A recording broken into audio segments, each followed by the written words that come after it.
Sclérose en plaques et syndrome du côlon irritable. Quand on a la sclérose en plaques, on nous parle, un jour ou l'autre, de problèmes de transit intestinal. Comme dans d'autres domaines, que ce soit au niveau de la marche ou au niveau pour lever le bras, on a une faiblesse musculaire. On a, enfin, pas tout le monde, mais disons qu'on peut avoir une faiblesse musculaire. On a un dysfonctionnement donc du... Putain, je connais plus mes bases. Je sais pas, tu me l'avais. Du courant électrique, ouais.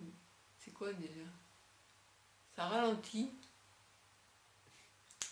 La sclérose en plaques a pour effet de ralentir les informations du cerveau jusqu'au membre. Et à l'inverse, pareil. En fait, c'est l'influx nerveux. Ah, ça y est, j'avais oublié. C'est ça. C'est donc l'influx nerveux qui passe mal à cause des attaques du myéline dues à la sclérose en plaques. Donc, ça peut atteindre, enfin, on parle beaucoup plus facilement de problèmes de motricité, de faiblesse musculaire au niveau des jambes, des bras, mais on parle beaucoup moins de ça pour les muscles des yeux, par exemple. On peut aussi avoir bien le transit, les muscles au niveau abdominal qui fonctionnent moins bien. En plus, si on a une perte d'activité, on bouge moins, et bien on peut connaître ce qu'on appelle la constipation. Et à ceci peut s'ajouter ce qu'on appelle le syndrome du côlon irritable. Et ça, c'est en fait, on va passer de phase de diarrhée, pas forcément jusqu'à la diarrhée, mais en tout cas, transit accéléré avec un transit ralenti. On peut aussi avoir des douleurs abdominales, des ballonnements, bref. Et souvent, enfin moi, c'est une hypersensibilité digestive, donc c'est au niveau intestinal, mais c'est aussi au niveau de l'estomac, donc dyspepsie. On a des problèmes d'irritation, bref. Et à gérer avec la sclérose en plaques, c'est pas évident. Parce que quand quelqu'un va demander à sa pharmacien ou sa pharmacienne quelque chose pour l'aider à lutter contre la constipation, dans notre cas, il faut dire en plus, c'est dans le cadre de la sclérose en plaques, j'ai une sclérose en plaques. Donc, on va pouvoir vous donner des laxatifs, ça tout le monde peut y avoir droit si vraiment on arrive à un point où, moi je suis arrivée il y a un an de ça, à être bloqué pendant un mois. C'est sûr qu'un mois, là, il y a urgence à débloquer la situation. Mais on a donc, c'est pas une constipation occasionnelle, c'est ça le problème. Donc on ne peut pas nous traiter comme quelqu'un qui a un problème de constipation occasionnelle. Il faut vraiment voir la chose de manière globale. Et on ne va pas traiter quelqu'un qui a une constipation suite à une sclérose en plaques que quelqu'un qui a une constipation occasionnelle parce qu'il est en déplacement, parce qu'il a été malade pendant quelques jours, qu'il a été alité et qu'il n'a pas bougé, ou bien les personnes qui font le ramadan. C'est pas évident parce que ça doit bousculer pas mal justement c'est quand même costaud pour le corps de jeûner toute une journée et ne manger que le soir et ne pas boire aussi surtout. Donc ça va, on sait que l'eau aide les matières fécales à circuler, quoi. Donc à cela, donc, le syndrome du côlon irritable, c'est une sensibilité finalement, hein, c'est ce qu'on appelle trouble digestif fonctionnel.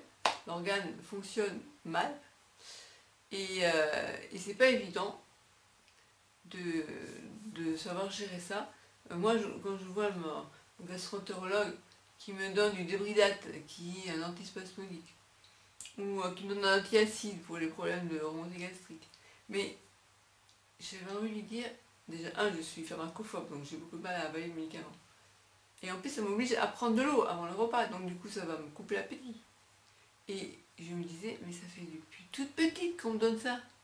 Il n'y a aucun moment un médecin qui va dire, bon, cette personne-là, cet enfant, c'est pas normal qu'elle passe son temps à avoir des problèmes digestifs. Il n'y a que le docteur, là, qui depuis malheureusement a dû arrêter son activité pour les problèmes de santé, qui m'avait dit que vous souffrez d'une hypersensibilité digestive, et qui avait fait le lien avec les traumas pendant l'enfance. Mais sinon, voilà, on va nous soigner les symptômes. Et bien sûr, dans le cas de la sclérose en plaques, on ne va pas nous soigner la sclérose en plaques, on ne peut pas. Mais comprendre qu'on doit gérer... Enfin, moi, je pense qu'une constipation à gérer pour une personne qui a la sclérose en plaques, plutôt que de lui donner des laxatifs à tout bout de champ, ou des suppositoires supposés être intelligents, moi, je ne trouve pas très intelligent parce que si je mets un suppositoire, il n'y a que le suppositoire qui sort, c'est tout. Bref, je ne vais pas ces détails, mais il faut bien parler un chat, hein. Donc un suppo aussi. Et moi, je pense qu'il vaut mieux proposer aux personnes qui ont une sclérose en plaques, qui ont des problèmes de constipation de manière chronique, bien sûr, boire plus, bien sûr, prendre peut-être de l'eau magnésiumée, c'est ça qu'on dit, s'il n'est pas, hein, mais aussi, peut-être, eh bien, qu'ils investissent dans un appareil pour aider à irriguer le côlon. Et là, c'est vraiment plus, je vais dire, agréable façon de parler, d'utiliser ce genre d'appareil que de prendre un laxatif par voie orale qui va vous provoquer une diarrhée. Et encore plus si vous êtes sujet à ce problème de syndrome de côlon irritable. Dans ce cas-là, vous allez passer, enfin, yo-yo, passer de diarrhée à constipation, mais on n'en finit plus, quoi. Et c'est pas bon, hein. C'est pas bon. Donc là, moi, ça fait 5 jours, je suis bloquée. Mais j'essaye par les je prends, je vais vous dire ma petite astuce, c'est que je prends un rasoir, pas de manière où je ne me rase pas, vous inquiétez pas, et pour faire des vibrations, et je le passe sur l'abdomen, comme ça, dans le sens des aiguilles d'une montre, pour activer un peu le côlon, voilà. Et à force de faire une manipulation, en plus je souffre de dyschésie rectale, donc j'ai plus la force d'exonérer. Ah ouais, dans cette vidéo, hein, on parle des choses sans tabou, hein. Donc il y a différentes techniques pour arriver à évacuer autrement qu'en mettant des suppositoires. Je ne vais quand même pas en parler là, mais vous imaginez ce que c'est. Sinon, renseignez-vous, hein, c'est marqué, si on cherche ça sur internet, on trouve, ils en parlent. Eh bien, qu'est-ce que je voulais dire? Voilà, et donc inciter son transit à reprendre de l'activité, c'est mieux, selon moi, que de prendre un laxatif qui va provoquer une exonération forcée et incontrôlable. Et quand on a une sclérose en plaques, on doit se ruer aux toilettes, c'est franchement la galère, quoi. Et c'est pareil que pour le problème urinaire. Et on ne parle pas non plus de l'incontinence anale, parce que les gens qui en souffrent, ils n'en parlent pas. C'est tabou. Et si moi j'en parle pas, alors, comment dire, en parlant, ça peut libérer la parole. Alors que si les gens n'en parlent pas, ceux qui en souffrent n'en parleront jamais. Et pourtant, il y a des solutions. Et je pense que la solution, bien sûr, c'est pour les problèmes d'incontinence, c'est arriver à vider son ampoule rectale, c'est comme ça qu'on dit, de manière régulière. Et le mieux, c'est quand même de voir un bon gastro-entérologue. Quand je dis bon, c'est-à-dire qui est à l'écoute. Moi, celle que j'ai maintenant, elle a bien vu ma gêne quand elle m'a donné ce médicament. Elle me dit: ça va, Mme Brelli, hein? Du style: ça va, il y a un problème, vous allez pouvoir les prendre, le médicament? Et j'ai rien dit, parce que sinon je réfléchis. Attendez. Je suis pharmacophobe, donc pour prendre des médicaments, c'est galère. En plus, vous allez me demander de prendre 2 médicaments avant les repas, ce qui veut dire prendre de l'eau, et donc me couper l'appétit. Et puis, troisièmement, les antiacides, je ne les supporte pas. Donc, trouver autre chose. Et en plus, je crois que les antiacides, ça augmente la constipation. Voilà. Donc, pour moi, c'est les problèmes digestifs, il faut les régler soit dans un appareil d'irrigation du côlon, qui va être mécanique, hein, dans les formes vraiment où je ne peux plus le faire autrement, ou sinon, voir un hypnotiseur agir par des méthodes tous, c'est-à-dire hypnose digestive. Ça existe, ça donne de bons résultats. Le MDR, pour les problèmes aussi de problèmes digestifs qui sont liés à des traumas, parce que le médecin que je voyais avant avait bien dit clairement: oui, il peut y avoir, enfin c'est reconnu que des problèmes digestifs fonctionnels peuvent avoir une cause traumatique, c'est-à-dire qu'en fait, un trauma va pouvoir provoquer des problèmes digestifs. Et dans mon cas, c'est ça. Et donc ça peut aider la relaxation, donc tout ce qui est méditation, même des massages, enfin voilà.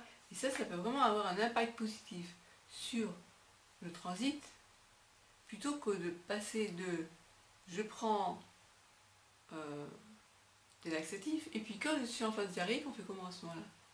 Et là, il y a un risque, surtout de ne jamais prendre du tralevure. Quand on a cette sclérose en plaques, il ne faut pas prendre du tralevure, sinon ça bloque le système, dans le transit intestinal. Et il vaut mieux prendre, par exemple, un peu de riz. Voilà. Et moi, quand je prends du riz avec du poisson, parce que j'aime bien prendre les deux, je fais attention, je vais m'autoriser à prendre 2 cuillères à soupe de riz, pas plus. Sinon, je sais qu'il y a un risque de constipation. Voilà. Et tout ça, il faut arriver à le gérer. Et c'est pas évident. Alors eux, qu'est-ce qu'ils disent dans les brochures quand on cherche? Eh bien, ils disent... Non, là c'était sur... Ils rigolent là sur... Voilà. Ils disent: le côlon, également appelé gros intestin, constitue le segment inférieur du système digestif. Chez les gens dont la fonction intestinale est normale, la fréquence de défécation varie 3 fois par jour. Ah ouais? Ben dis donc, à 3 fois par semaine. Selon les médecins, il n'est pas nécessaire d'aller à la selle tous les jours, malgré toutes les recommandations diffusées en ce sens. Ils considèrent comme faible une fréquence de moins d'une fois tous les 3 jours, et comme insuffisante une fréquence de moins d'une fois par semaine. Moi, en période normale, j'y vais tous les jours. Si le contenu de l'intestin circule trop rapidement, le côlon n'a pas le temps d'en extraire suffisamment d'eau. C'est la Société canadienne de la sclérose en plaques, la brochure que j'ai mis. Les selles sont molles ou liquides. On parle alors de diarrhée. Ah ouais, donc molle c'est diarrhée. Bon alors. Si les mouvements de l'intestin sont lents, le côlon peut alors absorber trop d'eau. Ainsi les selles durcissent et l'évacuation devient difficile. C'est la constipation. Celle-ci peut entraîner un blocage intestinal complet ou partiel. Une partie des selles demeure dans le côlon ou le rectum. La diarrhée et la constipation peuvent être attribuables soit à l'ingestion d'eau ou d'aliments nouveaux ou contaminés, soit à un changement dans le niveau d'activité. Après, il parle aussi, ça peut être provoqué par une infection virale, bactérienne ou parasitaire. Lorsqu'elle persiste, une allergie ou une sensibilité à certains aliments, tels les mets épicés et les produits laitiers, peuvent être en cause. Bon, la constipation non reliée à la sclérose en plaques peut aussi être causée par des produits courants tels que les suppléments de calcium ou les antiacides. Okay. Certains médicaments comme les antidépresseurs. La cause la plus fréquente de constipation non reliée à la sclérose en plaques réside dans la mauvaise habitude de retarder l'évacuation parce qu'on ne veut pas perdre de temps et qu'on ne veut pas se donner la peine d'aller aux toilettes. Le problème, c'est que lundi dernier, j'ai dû être avant 10 heures au laboratoire pour faire une prise de sang. Et du coup, je me suis pressée et j'ai pas été à la selle comme je fais d'habitude. Et du coup, bloqué. Alors, parmi les effets de la sclérose en plaques figure la détérioration de la gaine de myéline de certaines fibres nerveuses du cerveau. Oui, ok. Donc, alors, en fait, ils expliquent que c'est la détérioration de la gaine de myéline de certaines fibres nerveuses du cerveau ou de la moelle épinière qui peuvent brouiller ou bloquer les messages envoyés par le côlon au cerveau et d'autre part les réponses du cerveau dont dépend la fonction intestinale normale. En fait, on ne reçoit plus les signaux qui nous disent ah, je t'ai aux toilettes. Les symptômes courants de la sclérose en plaques, tels que les troubles locomoteurs et la fatigue, peuvent ralentir la progression des selles dans le côlon. Moi, je me rends compte que quand je suis fatiguée, j'ai moins envie de manger. Et je me sens... ouais, voilà, j'ai du mal à digérer aussi. J'ai moins envie de manger et j'ai plus de mal à digérer.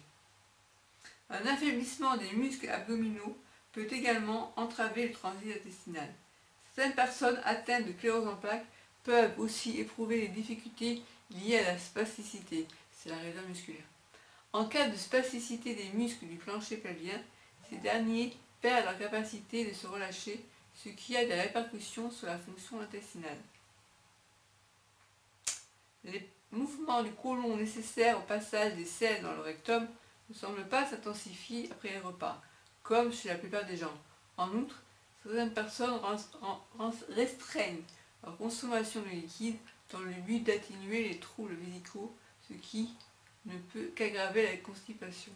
Dans pareil cas, il convient en tout premier lieu de consulter un médecin relativement aux problèmes vésicaux afin de pouvoir par la suite absorber une quantité suffisante de liquide et favoriser ainsi le bon fonctionnement des intestins. En gros, ils disent que on boit moins parce que c'est contradictoire. Ouais, enfin, on devrait boire plus pour éviter les infections urinaires, mais on a tendance à boire moins de peur d'être de passer tout son temps en toilette parce qu'on a l'incontinence urinaire, l'impéniosité, ce qu'on appelle, hein.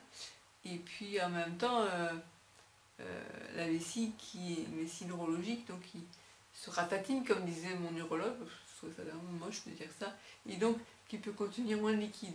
Et du coup, on a plus souvent envie d'aller aux toilettes. Et du coup, on boit moins. Et ce qui n'est pas bon. Ils disent que les selles qui s'accumulent dans le rectum peuvent exercer une pression sur l'appareil urinaire et aggraver les troubles vésicaux. Donc en fait, c'est le serpent qui se mord la queue, quoi. Alors, syndrome du côlon irritable. Le syndrome du côlon irritable, également appelé côlon spastique, tiens, ça rappelle quelque chose, la spasticité, la raideur musculaire, se manifeste par des épisodes de constipation et de diarrhée survenant en alternance, et il s'accompagne de crampes abdominales et de douloureux gaz intestinaux. En cas de symptômes similaires, votre médecin pourra déterminer si vous avez une maladie de l'intestin ou s'il s'agit simplement d'un syndrome provoqué par le stress. Alors moi, les crampes abdominales, c'est quand justement le transit s'accélère tout d'un coup, quoi. Et c'est le passage des cacaos durs, on est mal, parce qu'on les sent dans les boyaux, quoi. C'est un peu ça. Et puis, très longtemps, le transit s'accélère, alors bon, mais c'est tranquille depuis quelques temps. Puis là, moi c'est vraiment lié au stress, hein, ça c'est clair.